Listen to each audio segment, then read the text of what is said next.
That evening, I got off work almost an hour earlier than usual, a rare and unplanned gift.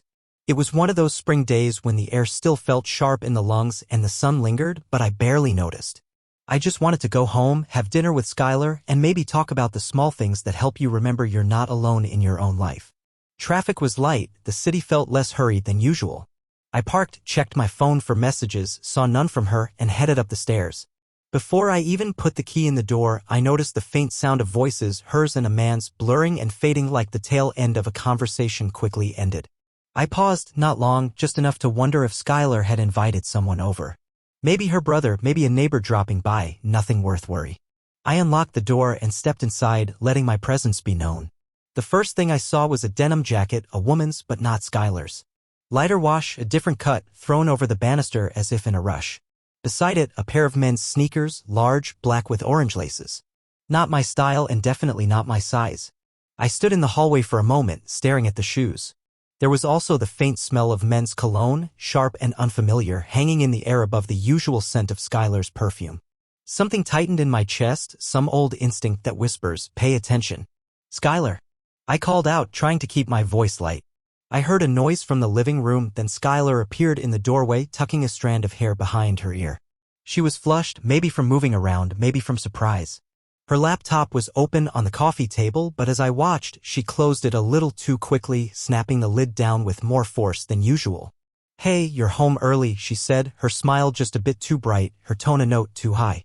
I tried to read her eyes, but she moved past me, brushing my arm. I followed her into the living room. Everything looked normal except for the shoes and the jacket in the hall and maybe the faint hint of anxiety in her movements.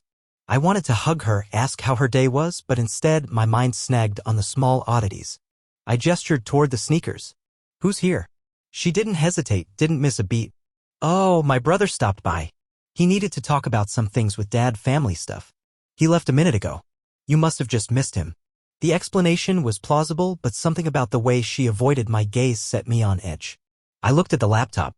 "You working late again?" She laughed, a little too casually. "Yeah, just emails for the marketing team. It never ends." I figured I'd get ahead on tomorrow's reports. I nodded, though her answers left a bitter aftertaste.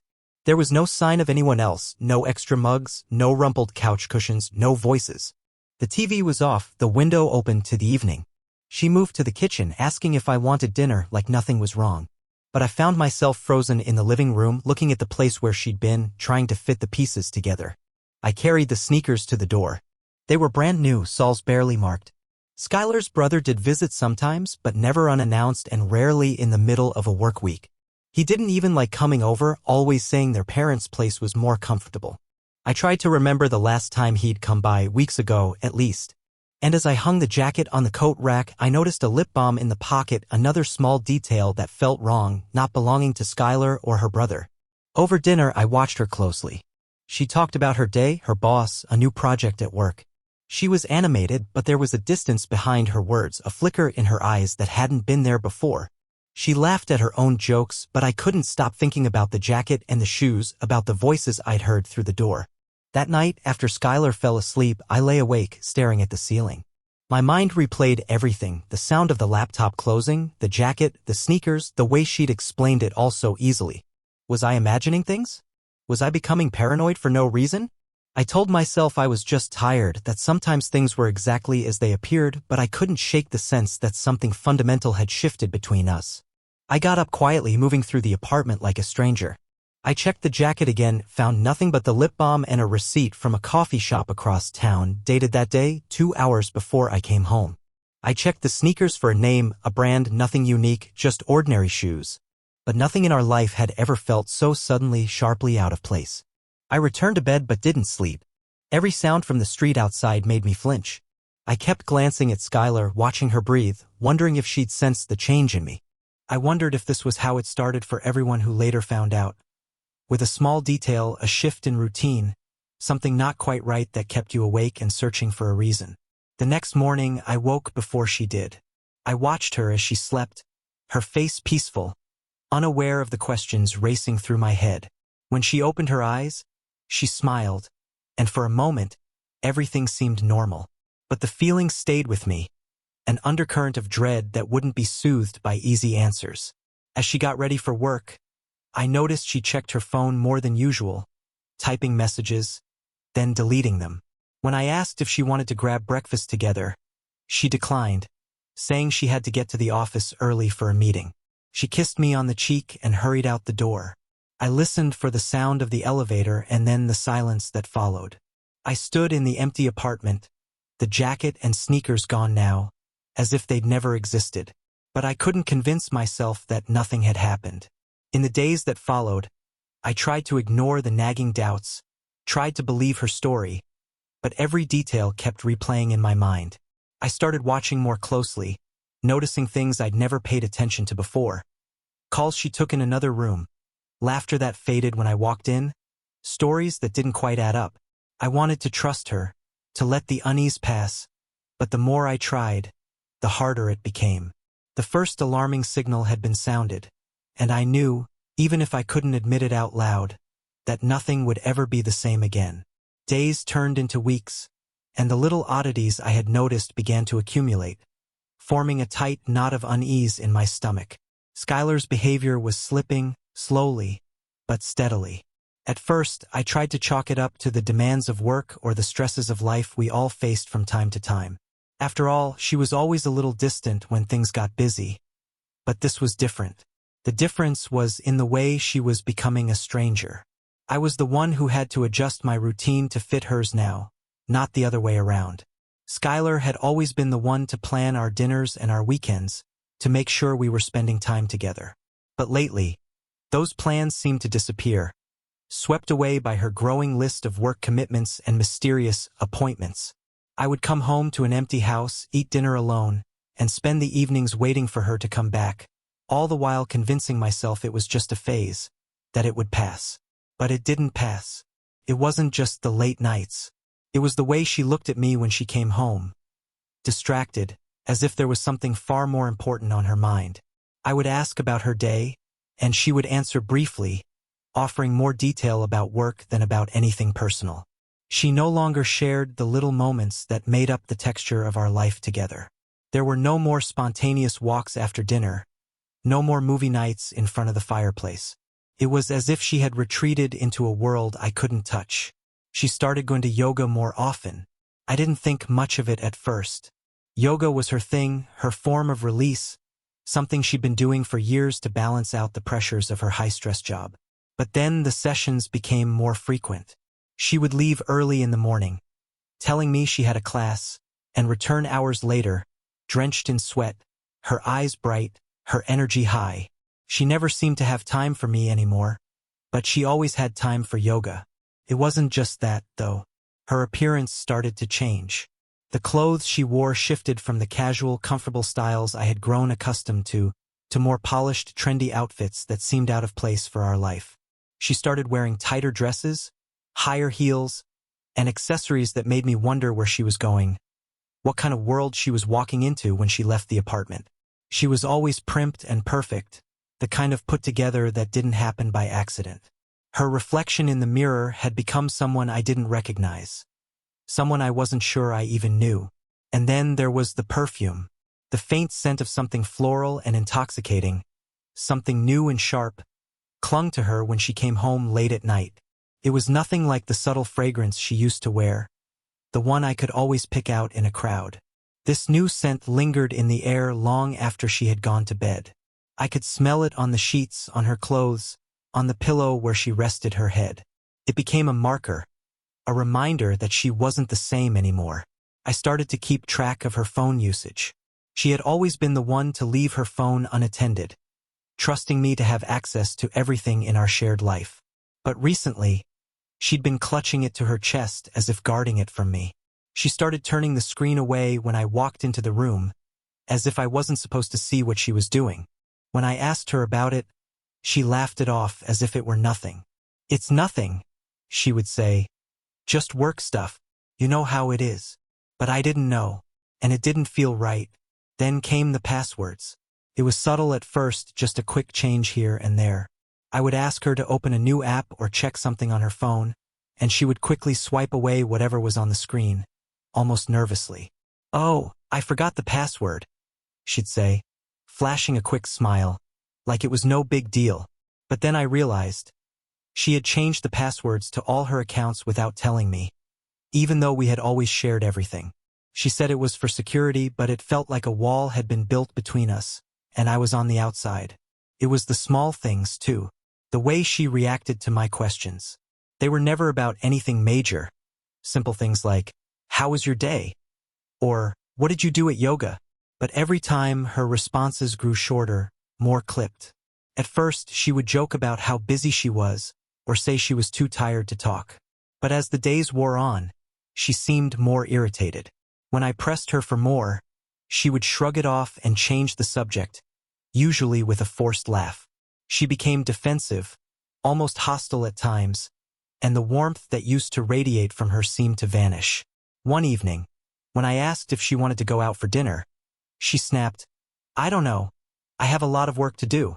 She looked at her phone, not meeting my eyes, and I could feel the space between us stretching further. She had become a stranger to me, and I didn't know how to bridge the gap. It wasn't just the phone or the clothes or the perfume, it was everything. I could feel the distance growing between us, an invisible line that neither of us could cross anymore. Every night, as I lay in bed beside her, I couldn't help but wonder who she had become, who she was when I wasn't around. And it terrified me to realize that I didn't know. One night, when I was wide awake, lying next to her as she slept, I found myself staring at the ceiling, replaying everything. The way she had been acting, the little things that didn't add up. I thought about how she would leave for yoga, come home late, and retreat into herself. I thought about the nights she spent working late, and how her clothes, her perfume, her hair, all of it had changed. I thought about the cold distance in her eyes when she looked at me, as if she were seeing someone else. I realized, with a sickening clarity, that something had shifted, something that couldn't be undone. I didn't want to believe it, but the more I tried to ignore it, the more the truth pressed on my chest. There was someone else. She was slipping away from me, and I was powerless to stop it. But how could I prove it? How could I confront her with something I wasn't sure of? I had nothing concrete, no messages, no direct evidence, just a feeling, a growing sense that I was losing her. I wasn't ready to face it, not yet, but I couldn't keep pretending either. Every time I looked at her, I felt further away, and I knew deep down that I would have to face the truth soon enough. The question was, when would she decide to tell me? Or would she ever? The days dragged on, each one feeling heavier than the last. Skylar's behavior grew more erratic, more distant, and the cracks in our marriage, once small and barely noticeable, had now become wide enough to drive a truck through. I tried to ignore it, to convince myself that it was just a phase, that we were just going through a rough patch. But deep inside, a gut-wrenching feeling told me something was terribly wrong. I couldn't shake the sense that my wife, my partner, was slipping away, and I had no control over it. Then came the corporate party. It was meant to be a routine event, a chance for Skylar's company to unwind and celebrate a successful quarter. She had told me that it would be a simple thing, a few drinks with coworkers, and that she would be home early. It wasn't anything I hadn't heard before. I should have just stayed home, relaxed, and let her enjoy her night out. But something inside me told me that I needed to go, to see with my own eyes. So, I left work a little early and drove to the venue, an upscale restaurant in the city that catered to professionals, an elegant but sterile place. I arrived just as the party was in full swing, the laughter and clinking of glasses spilling out into the lobby. The moment I stepped inside, I saw Skylar. She was standing near the bar, laughing with a group of colleagues. Her smile was genuine, her posture open, too open, I realized later. As I walked closer, something in the way she was interacting with her colleagues caught my attention. There was a man standing next to her, one I hadn't seen before. His hand rested casually on her back, a touch that lingered longer than it should have. When I looked closer, I recognized the man. It was Mark, a new hire in Skylar's department. They had been getting to know each other over the past few months, but this was different. Their body language wasn't casual, it was an asterisk mate. Skylar caught my eye and quickly pulled away from Mark, her face flashing a smile that didn't quite reach her eyes. "Oh, hey," she said, the words coming out too quickly, too brightly. "I didn't see you come in." I nodded, my throat tight. "I just got here." Everything okay? She laughed, shaking her head. Yeah, just a bit of work stuff. You know how it goes. Mark was just telling me about a new project they're working on. I looked at Mark. He smiled, but there was something off about it. His eyes flicked to Skylar and then back to me, almost nervously. I couldn't quite put my finger on it, but something in the air had changed. I had caught them. I knew I had. I stayed for a while, trying to ignore the feeling of being an outsider in my own marriage, but the night felt hollow. Skylar's attention was constantly divided. She spent more time talking to Mark than she did to me, and whenever I tried to engage in conversation, she'd quickly excuse herself or pull away. It was as if I wasn't even there, just an accessory to her life. I had never felt so small. The worst part came when, after a few drinks, Skylar stood up to make her way to the bathroom. As she passed by, Mark grabbed her hand, his fingers lacing with hers for just a moment longer than necessary. It was subtle, almost innocent, but I saw it and my heart sank. I wanted to confront them right there, but something held me back. Maybe it was fear, maybe it was pride, but I stayed silent, watching her walk away. Later, when the night had wound down and people started filtering out, Skylar returned to me, her eyes bright with laughter, but something was different now. The laughter didn't reach me. It felt like a mask, and I couldn't look at her without feeling like a stranger. We drove home in silence. I wanted to ask her what had happened, what that moment with Mark had meant, but the words were lodged in my throat. It felt like I already knew the answer. I wasn't sure if I wanted to hear it aloud. As we pulled into the parking garage, I glanced at her again. You seemed close to him, I said, the words slipping out before I could stop them. Mark. Skylar's face tightened, her smile faltering for just a second. What are you talking about? She replied, her voice sharp now, defensive. It's nothing. It's just work. Why are you making this such a big deal? I wanted to push, to ask if she was seeing him, but I stopped myself. Her reaction said everything I needed to know. Fine, I said, my voice low. I'm just tired, that's all. We didn't speak again until we got home. Skylar quickly retreated to the bedroom and I followed her, standing in the doorway for a long moment before I decided to leave her alone. I needed to think, to process, to figure out what to do next. The next morning, I woke up early, as I often did, and quietly got out of bed. Skylar was still sleeping, her back turned toward me. I didn't know if she had stayed up late, but I knew something had shifted. I felt it in my bones. I couldn't shake the image of her and Mark, their hands brushing, their quiet laughter. I couldn't unsee the way she had looked at me when I confronted her. There was guilt in her eyes, and there was something else, something I couldn't name but couldn't ignore. The truth was becoming clear, and I hated it. I hated how it felt like betrayal was seeping into everything. As I sat down at the kitchen table, scrolling through my phone absent-mindedly, I saw an email notification pop up.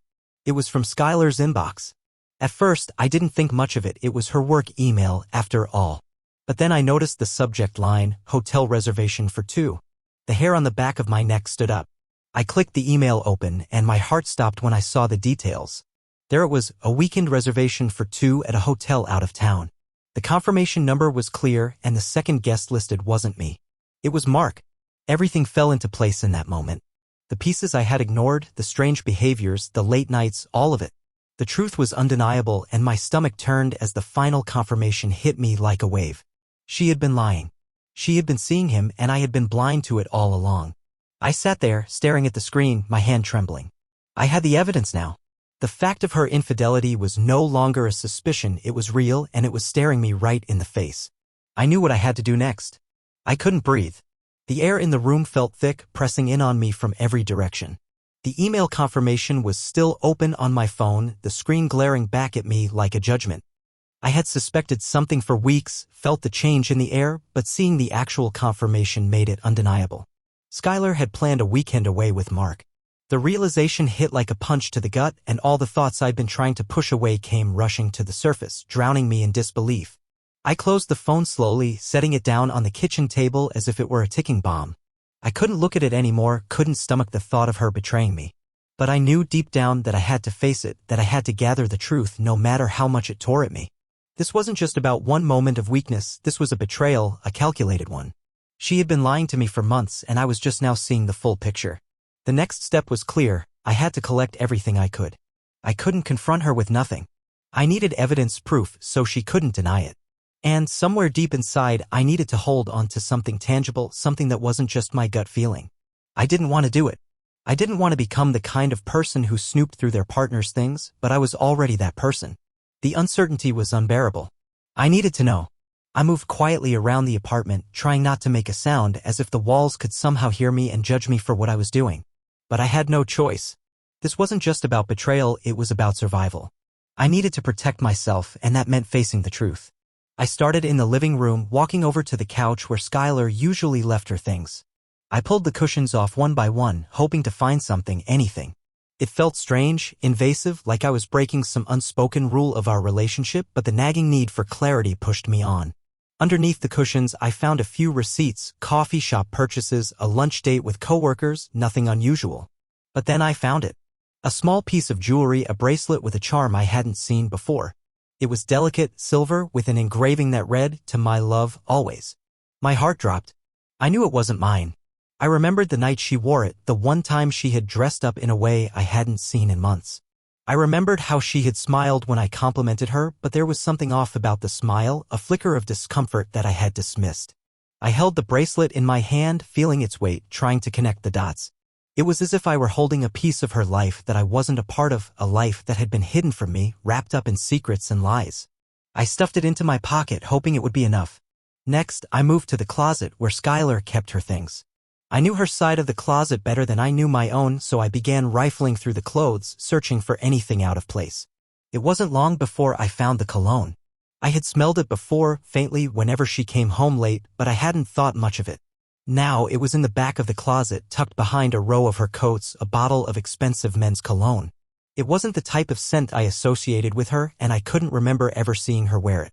I picked it up, holding it in my hands, and just like the bracelet, I felt its weight. A weight that wasn't just physical. This wasn't just a bottle of cologne, it was evidence of her secret life, a reminder that she had been lying to me, building a world without me. My hands trembled as I unscrewed the cap, the scent instantly filling my nostrils, sharp and foreign. I wanted to throw it out, smash it, but instead I tucked it away in my jacket pocket. I would deal with it later. As I continued to search, I found a few more things, small things, but they all added up.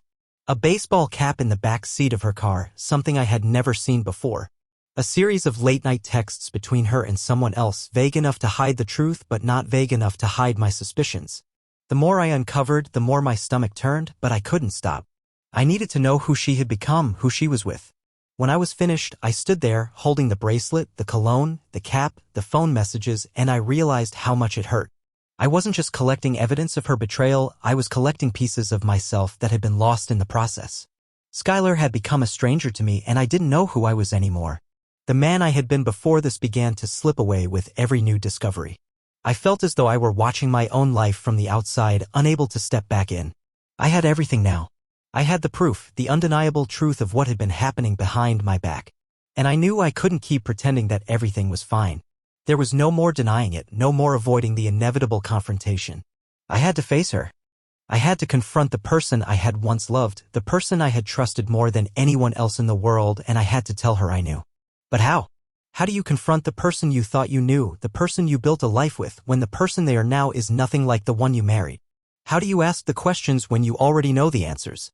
How do you begin to untangle a web of lies that's already been spun so tightly around you? I didn't have the answers yet. But I knew one thing for sure, I wasn't going to let her continue to manipulate me, to make me feel like I was the crazy one. I had to be strong. I had to take control of my own life again. I sat on the couch, the weight of the evidence heavy in my lap. The next steps would be difficult, but I couldn't keep living like this. I couldn't keep pretending. It was time for Skylar to face the truth and for me to finally take back what was mine. I couldn't delay it anymore. The evidence was clear, and I had enough to face her. The guilt, the shame, the anger, it was all building up inside me, a storm that was ready to break. I had spent too many nights lying awake, pretending that I didn't know, pretending that everything was normal when I knew deep down it wasn't. I had given Skylar the benefit of the doubt for so long, but now I knew the truth. I had the proof, and there was no more pretending. The apartment was eerily quiet when I heard her keys in the door. I didn't move from the couch. I didn't want to give her the satisfaction of seeing me pace, of letting her know how much she had shaken me. Instead, I just sat there, staring at the floor, waiting. The moment she walked in, I felt the air shift like the calm before a storm. She stepped into the living room, her face lighting up when she saw me. "Hey, you're home early," she said, trying to sound casual, but there was a hint of something nervousness, maybe, lurking beneath the surface. She took a few steps forward and smiled, that same smile she had been giving me for weeks now. But it didn't reach her eyes.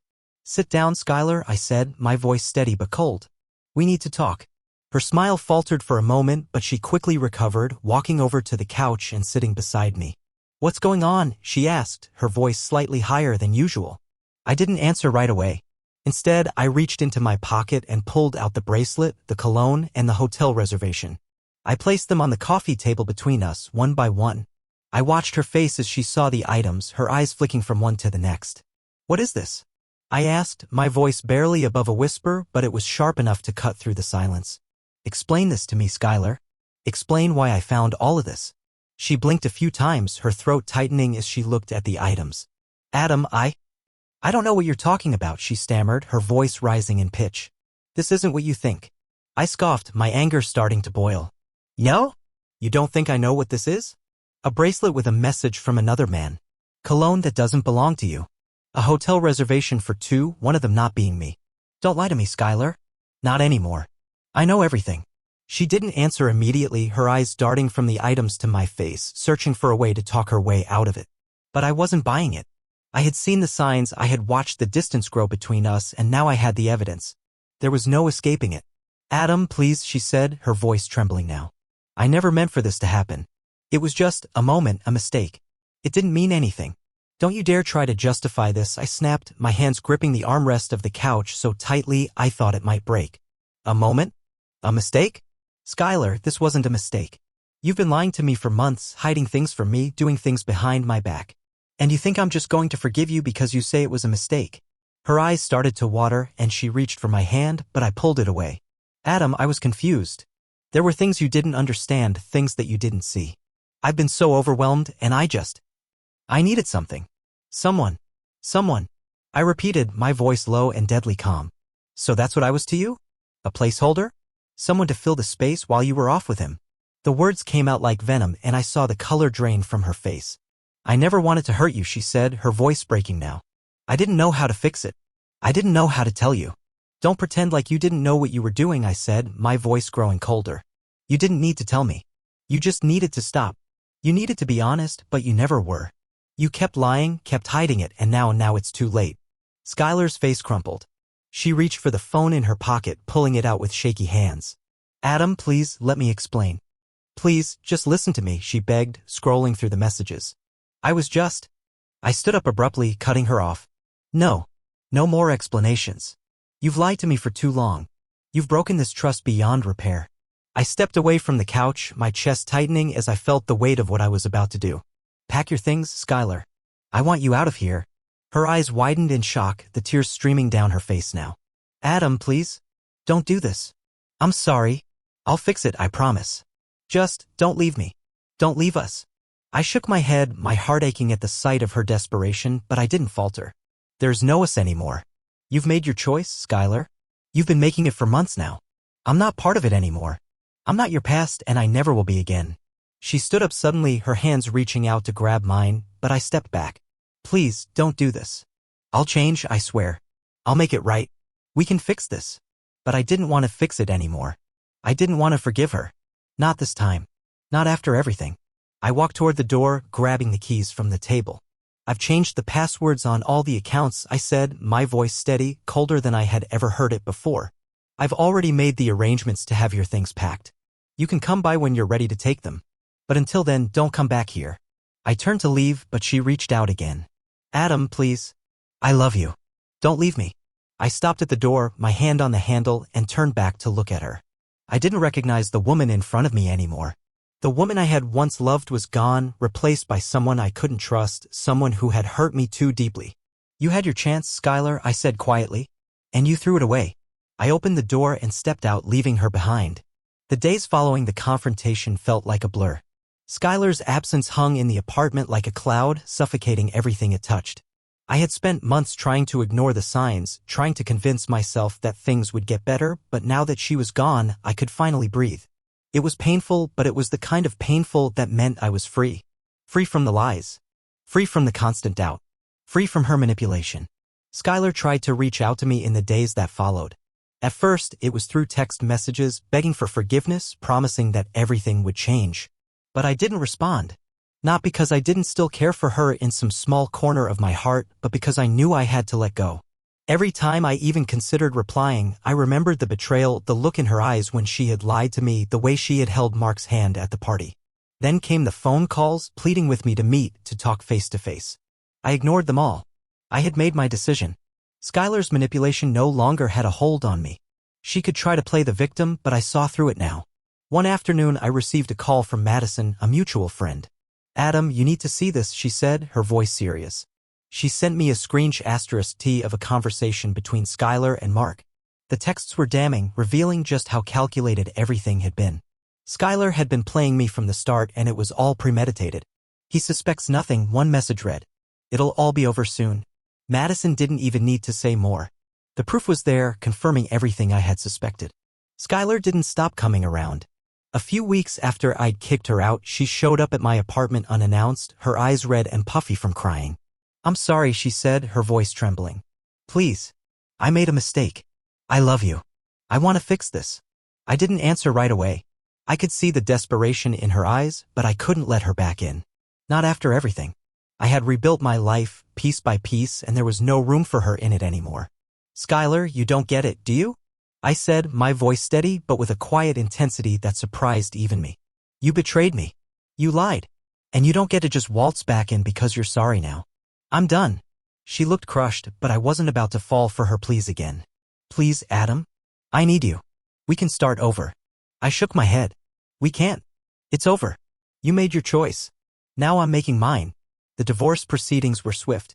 The evidence I had gathered made sure of that. Skylar's attempts to claim a share of the assets were futile as all the legal backing was on my side. She didn't fight it. She couldn't. Months passed and life slowly started to feel normal again. I threw myself into my work, reconnected with friends, and focused on rebuilding my own sense of self. It wasn't easy, but it was necessary. I didn't just want to move on for the sake of it, I wanted to heal, to reclaim my own happiness. Then, one day, out of nowhere, Skylar came by the apartment again.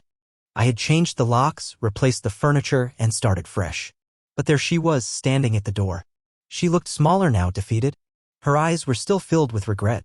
"I've been thinking," she began, her voice shaky. "About everything. About us. And I want to apologize. I'm sorry for everything I did." I didn't say anything. I just looked at her, seeing the woman I once loved and realizing how far apart we had grown. "You don't need to apologize to me," I said finally. "You need to forgive yourself. And move on. Because I've already done that." She nodded silently, tears in her eyes. As I closed the door behind her, I knew that my past had been left behind. I was free. And nothing, no one, was going to take that from me again.